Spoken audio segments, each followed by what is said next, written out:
What is the one thing that you can start doing today that will help you become a better speaker and presenter?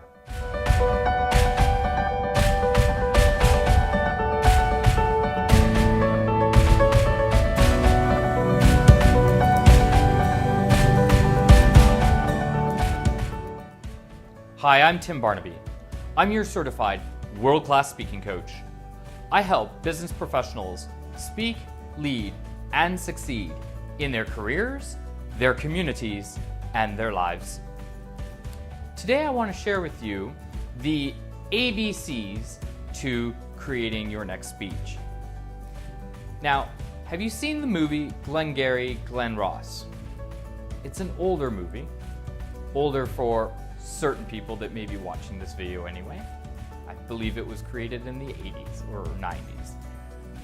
But it has one famous scene where the sales manager is speaking to the sales team and he writes on the chalkboard, ABC, always be closing.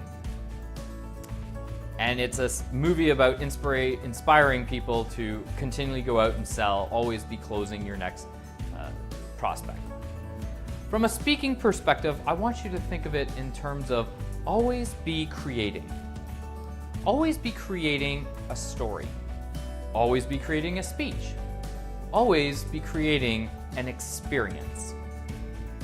Now, what I mean by this is that there's always things that are happening in our lives, so much so that we're distracted very easily.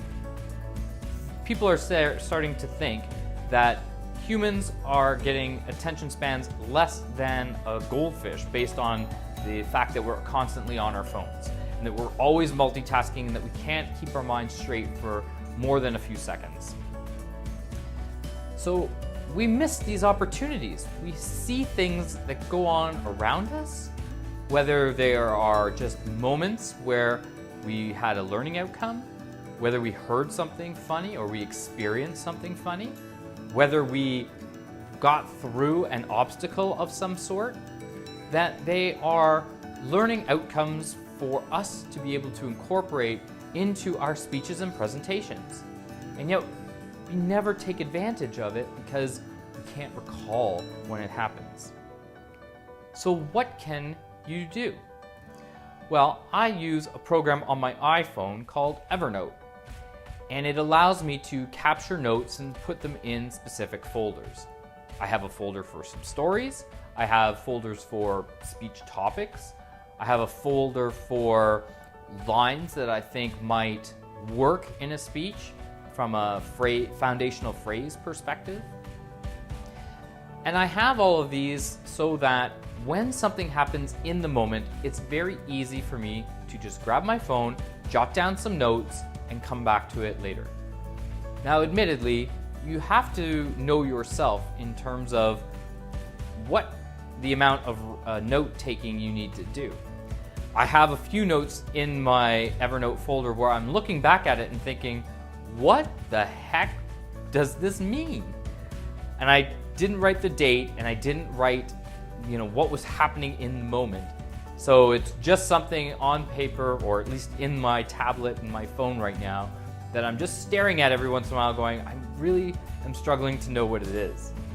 So keep that in mind. What is it about putting the notes in, and what amount of information would you need to remember and retain so that you can take that information and apply it into your next speech or presentation? There's all kinds of content that's out there. All kinds of experiences. We go through failures and we learn something from it, and yet we may be applying it in our life, but then we don't recall the specifics of what happened. And that's absolutely something that you could apply in your next speech or presentation if you have the information available to you. So take that opportunity, write it down. Write it down with enough information so that you will remember why you took that note. And then when it comes time to crafting your next speech or presentation, you have a nice library of information available to you that will help you create your next masterpiece. Tell me what you think in the notes below. And if this is something that resonates with you, make sure you connect with me on my social media platforms. And if this is something that you think you could get some benefit from by working with me one-on-one, check out my website so that you can see how I work with individuals, and maybe we might be a match to work together on your next speech or presentation. Keep creating the content. Always be creating content. Always be looking at how you can experience life and take it and apply it to your next speech or presentation. I wish you nothing but success, and I hope this resonates with you. And until we meet again, here's to your speaking success.